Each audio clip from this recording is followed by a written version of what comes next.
3 वजीफे आपकी खिदमत में अर्ज करूँ। सख्त मुश्किल जब आती थी ना तो सहाबा पढ़ा करते थे हस्बुनल्लाहु व निअमल वकील, निअमल मौला। पढ़िएगा हस्बुनल्लाहु व निअमल मौला व निअमन नसीर। इसका माना बड़ा खूबसूरत है। बिल्कुल सादा सा मुख्तसर सा माना करें ना तो इसका माना ये है मेरे लिए अल्लाह ही काफी है। अल्लाह मेरा मददगार है, अल्लाह बेहतरीन मददगार है, अल्लाह बेहतरीन किफायत करने वाला है। इस वजीफे को नहीं छोड़ेंगे और इसके माना समेत इसको याद रखें। आप महसूस करेंगे तबीयत ताकतवर हो गई है, रूह ताकतवर होगी, इसको भूलना नहीं। और दूसरा आपसे अर्ज करना, आला हजरत ना ला हौला वला कुव्वता इल्ला बिल्लाहिल अलीय्यिल अज़ीम पढ़ने की बड़ी फजीलत बयान कर। ये ऐसा वजीफा है जो सबको आता है ना माशाअल्लाह। नबी पाक अलैहिस्सलाम ने फरमाया ये अल्लाह के अर्श के खजानों में से खजाना है। आला हज़रत फरमाते हैं 99 दफा पढ़ो ला हौला वला कुव्वता इल्ला बिल्लाहिल अलीय्यिल अज़ीम। फरमाया अल्लाह ताला तुम्हें 99 बीमारियों से शिफा देगा और उसमें सबसे छोटी बीमारी टेंशन की बीमारी है।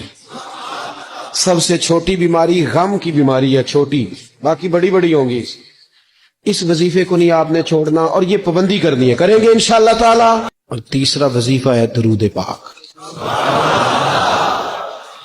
ये बंदा दरूद पाक पढ़ता है तो पता होता क्या है, एक बार पढ़ो तो 10 रहमतें, 2 बार पढ़ो तो, 3 बार पढ़ो तो, 4 दफा पढ़ो तो फिर तो चारों जानब रहमत ही रहमत हो जाती है।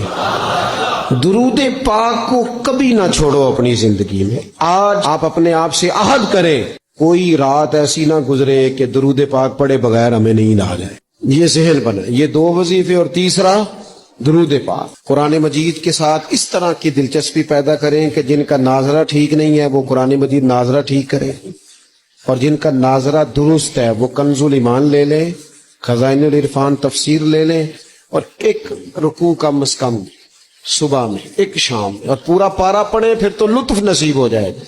थोड़ा सा ना दिलचस्पी पैदा करें कुरानी उलूम के साथ। बड़ी खुशकी है, बड़े शेर याद हैं, बड़ी कहानियां याद हैं, बड़ी बातें याद हैं, पर कुरान पाक के साथ हमारी वो दिलचस्पियां मौजूद। खास ज़ौक़ पैदा करें कुरानी तालीमात।